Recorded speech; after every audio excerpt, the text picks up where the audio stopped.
Hello friends, welcome to my channel Dhruvika classes. अगर आपने मेरे चैनल को अभी तक सब्सक्राइब नहीं किया है तो पहले जाके सब्सक्राइब कर लें एंड बेल आइकन ज़रूर प्रेस करें एंड वीडियो को लाइक एंड शेयर ज़रूर करें। एंड ये आज चैप्टर नंबर 1 का लास्ट पार्ट है, इसको प्लीज़ ध्यान से सुने।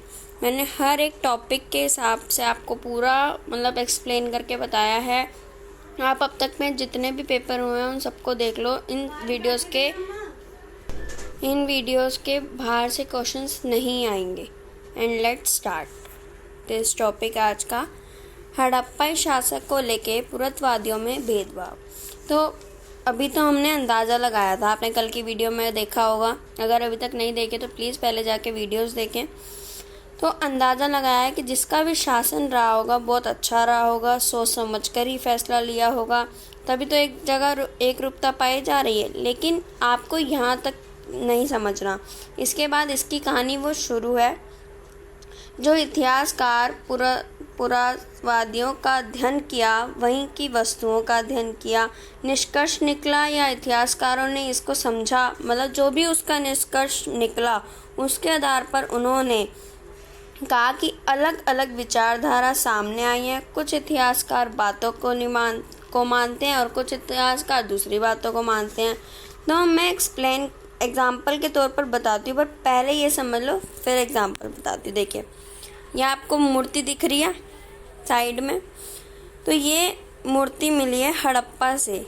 आप ध्यान से देखो, प्रसाद तथा शासक मोहनजोदड़ो से एक मूर्ति मिली है, विशाल भवन मिला है जिससे प्रसाद की संज्ञा दी गई है, लेकिन यहाँ से कोई भव्य वस्तु नहीं मिली। अब देखिए, ऐसा भी कहा गया जो विशाल भवन है कोई शासक रहता है या कोई राजा रहता हो, पर वहाँ से कोई भव्य वस्तु नहीं मिली। तो ऐसी कोई चीज़ नहीं मिली है जिससे लोग वहाँ बता सके कि वहाँ राजा रहते थे। एक पत्थर की मूर्ति को पुरोहित राजा का नाम दिया गया है, लेकिन इसे भी विश्वसनीय प्रमाण नहीं मिले। उन्हें पत्थर की मूर्ति मिली कि कोई राजा रहा होगा यहाँ पे, क्योंकि मिस्र की सभ्यता और मेसोपोटामिया की जानकारी थी, वहाँ पे राजा होते थे, ठीक है, वहाँ का सिस्टम उन्हें पता था। अब इसी के तहत उन्होंने अंदाज़ा लगाया कि सभ्यता का व्यापार होता था उन सभ्यताओं से, व मेसोपोटामिया की सभ्यता से। ऐसे में अंदाज़ा लगा लिया गया वहाँ की शायद जो मूर्ति वगैरह मिली हैं पुरोहित राजा की हो सकती हैं, उससे कुछ भी अंदाज़ा लगाया जा सकता है। अब हम देखते हैं पुरातत्वविद। अब इसमें आपको 3 पॉइंट्स दे रखे हैं, यानी इन्हें तो बोल दिया कोई राजा नहीं था, और यानी कि आप कह सकते हो कि कोई राजा नहीं था, सभी व्यक्ति समान स्थिति में थे और इस प्रकार की विचारधारा थी उनकी। क्या आपको लगता है ऐसा रहा होगा? तो जो बेहतर व्यवस्था है, क्या ये पॉसिबल हो सकता है? मुझे तो नहीं लगता, क्योंकि विचारधारा में तो इतना नहीं मिला। दूसरी विचारधारा है, देखिए, दूसरी विचारधारा में आपको ये समझना है कि ये कहते हैं, कुछ पुरातत्वविद कहते हैं कि हड़प्पा सभ्यता में कोई एक शासक नहीं थे, बल्कि यहाँ एक से अधिक शासक थे। जैसे मोहनजोदड़ो, हड़प्पा आदि से अलग अलग राजा होते थे। मोहनजोदड़ो से अलग राजा होगा, हड़प्पा से अलग अलग देश से, मान लो अन्य नागेश्वर की तरफ जाते हैं तो अलग राजा होगा, छोंदड़ो में जाते हैं तो अलग राजा होगा। ऐसा अंदाज़ा लगाया गया है। अब देखिए, तीसरे उसमें क्या बोला गया है। पहले तो पुरातत्ववादियों ने क्या कहा, कोई राजा नहीं है। दूसरी तरफ क्या कहा कि अलग अलग राजा होंगे। इन्होंने तो ये बोल दिया, लेकिन एक राजा नहीं तो अधिक से अधिक राजा होंगे। अब ये इतिहास की बातें हैं, इसमें तभी सच्चाई लग रही है। सच्चाई तो लग रही है ना कि तर्क, हाँ ये हो सकता है। वो तो इतिहासकार ये तर्क देते हैं कि एक ही राजा था, क्योंकि हड़प्पा सभ्यता के विशाल क्षेत्रफल होने के बाद भी विभिन्न स्थलों में एक जैसी। अब देखिए, कुछ जो भी हड़प्पा का क्षेत्र था, जितने भी बड़े हिस्से में ये फैला हुआ चित्र था, पूरा का पूरा एक ही राज्य था। एक ही राजा जो होगा, शायद ऐसा अंदाज़ा लगाया गया है कि एक ही राजा शायद इसका पूरे को चलाता होगा, क्योंकि क्योंकि हड़प्पा सभ्यता के विशाल क्षेत्र होने के बाद भी विभिन्न स्थलों में एक जैसे थे, जैसे एक जैसी वस्तु मिलना, मतलब कि जिसका भी वह शासक रहा होगा, एक व्यक्ति का रहा होगा, और प्रशासन में जो व्यवस्था रही होगी, जैसी रही होगी, निर्देश जो मिलते रहे होंगे एक जैसे मिलते होंगे, तभी एक सिस्टम था। वो कहते अगर अलग अलग प्रशासन होता तो एक सिस्टम थोड़ी होता, अलग अलग ही होता। तो एक राजा अपने अकॉर्डिंग काम करेगा, दूसरा राजा अपने अकॉर्डिंग। वहाँ की वस्तुएं अलग अलग तरह की होंगी, कहीं और की वस्तु अलग होगी, कहीं और की वस्तु, मतलब और तो सब सेम जैसा है। पुरावस्तुओं का मिलना, निरोजित बस्ती का साक्ष्य, ईंटों का समान आकार आदि। हड़प्पा सभ्यता का पतन देखेंगे अब कि ये आपके पेपर में जरूर आता है कि हड़प्पा सभ्यता का अंत कैसे हुआ, खत्म कैसे हुआ। तो मैं इन सबको आपके सामने एक्सप्लेन करूंगी। बाढ़ आना, सिंधु नदी का मार्ग बदलना, भूकंप के कारण जलवायु परिवर्तन, आयु का आक्रमण, वनों की कटाई। सबसे पहले तो आप लोग एक कॉपी ले लीजिए एंड इसको अपनी लैंग्वेज में ज़रूर एक्सप्लेन करें। बाकी मैं आपको करके दिखा रही हूँ, आप इसको भी देख के पढ़ के सुनकर कर सकते हैं कि हाँ उस ऐसा कर सकते हैं हम लोग। देखिए, बाढ़ आना, अब ऐसा माना जाता है कि यहाँ पे बाढ़ आ गई, बाढ़ की वजह से सब तबाही हो गई, मतलब लोगों को घर डूब गए, मर गए, मतलब वहाँ पे जो सिस्टम था वो खराब हो गया, जो सभ्यता भी पुरानी की पुरानी नष्ट हो गई बाढ़ के कारण। अब है सिंधु नदी का मार्ग बदलना। अब देखिए, जो नदी होती है हमारे लिए हेल्पफुल होती है, हमें नदी से पानी लिया जाता है, हम सिंचाई से भी यूज़ कर सकते हैं।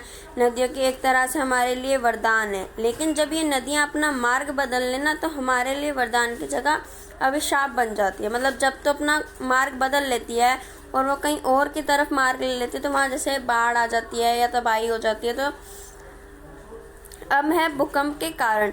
पुरातत्वविद कहते हैं कि भूकंप आया होगा और इतना तगड़ा आया होगा कि सब नष्ट हो गया, मतलब सब कुछ खत्म हो गया। अब जलवायु है कि वनों की कटाई की गई होगी, नीचे है ना, वनों की कटाई करने लगे थे लोग, जलवायु परिवर्तन होने लगा था, शायद इस वजह से सभ्यता खत्म हो गई। अब है आर्यों का आक्रमण, मतलब जो इतिहासकार हैं वो ये भी जानते हैं आर्यों का आक्रमण, यानी कि जो आर्य आए थे वो आए तो थे, बहुत तरीके से आ सकते हैं, इधर से भी आ सकते हैं, उधर से भी आ सकते हैं, पर उन्हें करेक्ट जगह नहीं पता थी। तो मध्यमीश माना जाता है कि वहाँ से आए थे और उन्होंने लोगों को मजबूर किया था यहाँ से जाने के लिए, तो ये कुछ कारण बन गए थे। मैंने आपको सब कुछ एक्सप्लेन कर दिया है, तो आप अपने तरीके से भी एक्सप्लेन कर सकते हैं, पर एक बार आप इस चीज़ को सुन लें कि मैंने कैसे बताया है। तो अब देखिए, अगला टॉपिक है कनिंघम का भ्रम। अब जो कनिंघम है वो आपके पेपर में आया है 2018 में, प्री बोर्ड में आया हुआ है और ये क्वेश्चन बहुत आता है, इसलिए आप ध्यान से सुने। और क्वेश्चन ये आया था, कनिंघम कौन था और इसके भ्रम क्या थे बताओ। अब ये देखिए, क्वेश्चन आपके सामने है जो पेपर में आया था, पर क्वेश्चन इस तरह से आता है, अलेक्जेंडर कनिंघम कौन था और कनिंघम का भ्रम क्या था। भारतीय पुरातात्विक सर्वेक्षण के पहले director general sir Alexander Cunningham थे। ये पूरा नाम है कि वो पहले एक डायरेक्टर थे, जनरल सर अलेक्जेंडर कनिंघम थे। इन्हें भारतीय पुरातत्व का जनक भी कहा जाता था। तो ये आपको पहले पता होना चाहिए। उसके बाद है कनिंघम ने 19वीं शताब्दी के मध्य में, अब आपको पता तो लग गया है कौन थे। अब आपको ये भी इनके बारे में थोड़ा सा समझना है कि इनको कुछ भ्रम हो गया था और वो भ्रम किस बात को लेकर था।